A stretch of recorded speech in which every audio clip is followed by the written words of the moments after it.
Yes, people, Shifty e-bike's back with another banger. How many times do you think to yourself, oh yeah, I'm happy with the power I'm on, don't want no more power, and then 2 weeks later, nah, you're itching for more. So today, with all the options that they've got now, all the different controllers that are available, we're going to be answering the big question of which controller to buy in 2025 and which is the best for your riding style.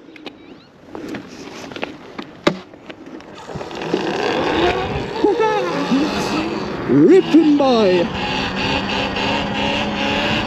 Yes, people, just going to voice over some technical specs of some of these controllers, as I can't remember most of this. So, starting off with the EBMX X9000, we've got power up to 40 kilowatts continuous, voltage range 48 volts to 93 volts, max phase current is 1000 continuous, 1500 in a burst, so this can handle some really big power. You've got a custom EBMX app for tuning, throttle curve, all your power settings, everything like that. IP67 waterproof, it's compatible with multiple motors, the original Surron motor, Talaria motors, Ultra B, all sorts of stuff like that. Next on this list, we've got a really popular controller again, it's the Torp TC1000. We've got power up to 50 kilowatts on this one. Also supports batteries from 60 volts to 93 volts as well. Max phase current of 1000 amps, which is why it's called the TC1000. Weight's approximately 1.3 kilos, so it's actually lighter than the stock controllers. These boast efficiency up to 99%. Got Bluetooth communication with a user-friendly mobile app. It maintains all the original features for bikes like the Surron Ultra B. So if you've got brake lights, if you've got your ASI, traction control and everything, this is all still usable with the Torp.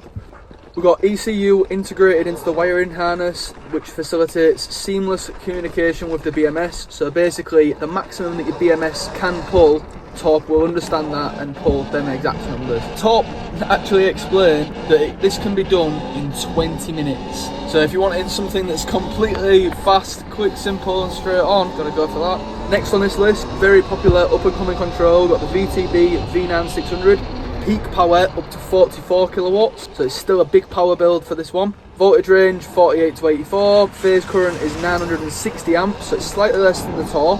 We've got loads of fine-tunable throttle response, 3 power modes and 5 different riding modes, so technically you've got about 15 modes in this, because you've got 3 power modes for each riding mode. We've got 5 regenerative braking modes, we've got a fully functional app, high resolution colour screen on the instrument panel, and this is absolutely beautiful. The display for the VTB is absolutely gorgeous. Again, this is compatible with Surron Light Bs, Ultra Bs, Talaria, lots of other bikes. The package for this one also includes the colour screen, instrument panel, a new throttle, switch assembly, thumb throttle for regen, and obviously your vehicle specific adapter cable so that you can fit it. Last on this list is the Nucular P24F. As you probably know, I'm already running this controller as well. We've got power up to 25 kilowatt in the right setup. However, this only features 500 amps phase current, so it is a little bit less than the other ones, but when it comes to price, which I'll get onto later, this is also the cheapest controller as well. You've got lots of customization on this, lots of advanced tuning capabilities. It's ideal for experienced users who actually know about battery amps and phase currents and all that sort of stuff, because you can customize it to the actual amp. You want one extra amp here, one less amp there, you can tune this to absolutely however you like. As you can see, I've left a chart to show some of the power specs that I've just mentioned. This also does include the price for each controller, which are just rough prices that I've seen sort of across the board, like a rough average type thing. So some places may be slightly higher or lower, depending on where you're getting it from. Each of these controllers is a completely different experience depending on what kind of setup you've got. And in real world conditions, some of these controllers will be better than others. So EBMX X9000 is normally really good for very aggressive riders who want maximum torque and acceleration. Normally it's for high voltage setups like a 72 volt or 84 volt, whatever, and this can control an insane power output. You've got smooth throttle response, best suited for off-road, stunt riders, or even sort of a road setup to get some max speed. Torp TC1000 is still a lightweight unit, 1.3 kilograms, compact design, keeps the bike feeling super nimble, doesn't add any weight or anything, and obviously this is the highest peak power out of all of them at 50 kilowatt. It's great for riders who want big power without sacrificing too much range, because this controller is actually 99% efficient, meaning that you're not going to lose any range or any, well, you are going to lose range on a stock battery, but you're not going to lose as much range as you might think that you're going to with bigger power. VTB V9600 is classed as a bit of a mid-range option, even though it is a really good controller. Literally everything is more or less perfect on it. Super smooth throttle control, loads of customizable settings. It's got a good balance between stupid amount of power and good control still. Again, makes it suitable for your trail riding, enduro, stuff like that, because it's all very manageable, but you can really shove some power through the controller basically. The colour display, everything like that on the VTB just gives it that top class premium feel, and even with EBMX's newest screen that they've brought out, the V2, the VTB is still hands down a much nicer screen. So then last on this list we have got the Nucular P24, which is best for riders who love tuning and want an exact certain feel on their bike. So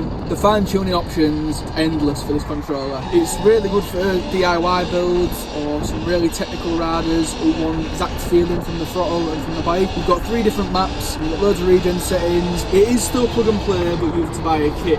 So there's the main points really in regards to what each controller can do. Basically, when it comes to these controllers, it's all about what you're wanting to do long term with the bike. So if you're just planning on doing a controller, personally, I would go for the Nucular P24F, because in my opinion, the throttle response is second to none. There is no controller that's quite as snappy as the Nucular P24F. But if you're planning on doing a battery and a motor as well and end up fully building your bike, you might want to look towards the Torp TC1000 or the EBMX, because they can push the absolute max power. Or if you are looking for more of a premium feeling controller where you've got absolutely everything you're going to want, got loads of rider modes, stuff like that, and it is again a really sleek controller, it's the VTB. So if you're looking for more power but you want a good, really nice throttle response, you're not trying to push over 25 kilowatts, which on these bikes is an absolute animal. Can't really knock the Nuclear, because 500 phase amps is still a real lot of torque, and even if you was to put that onto your stock battery, you still can't even hit that 500 mark. You're still hitting around 400 on your stock battery. So 500 is still a big increase, but it's still definitely manageable. It's just not the 1000 that other controllers have. If you're running big power or if you're running 72 volts and stuff, you've got the torque there that you want anyway. Personally, I wouldn't knock the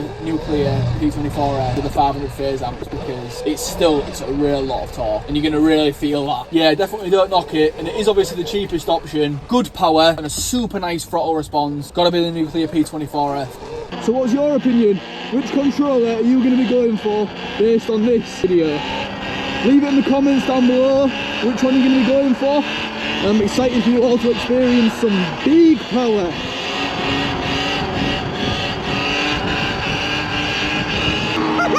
So I hope you've enjoyed the video.